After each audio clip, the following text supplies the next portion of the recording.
Just a very quick summary. In 1935, I was no longer allowed to go to school because with the Nuremberg laws, everything in Germany to the Jewish population was prohibited. You no longer had a business, career, a job. You no longer had the freedom to use public transportation. All property had to be given to the Nazi Party. And my parents, I'm the only child, but other than an uncle and now my cousin's daughter, the only survivor of more than 23 people, 19 of whom perished. My parents and I were taken to the ghetto in Poland once Germany had invaded Poland and established ghettos, primarily because of the 600,000 Jews in 1933. By 1939, when they occupied Poland, there were estimated 380,000 Jews in Germany. The establishment of the extermination camp took place in Poland because with the invasion, the Germans inherited 3 million Jews. And that was difficult to get rid of, but somehow they managed very successfully. With that in mind, we were taken to a ghetto in Lodz, which was the second largest after Warsaw.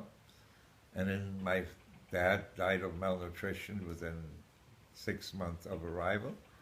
My mother and I were ultimately taken to Auschwitz, where she perished. And I was put to work taking care of horses. And in January of 1945, on a death march, we were taken and turned out to be back to Germany, of all things.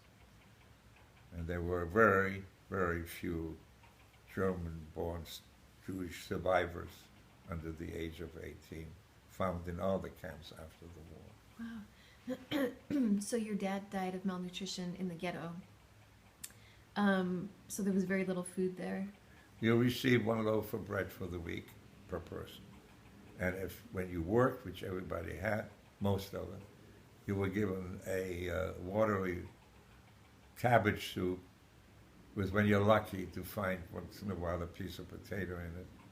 And that's all that you were given for the whole week. Wow. Wow. And how did you know that your father died? I was there. He came home one evening from work, which always was 12 hours a day. Wow. We were given a space to share with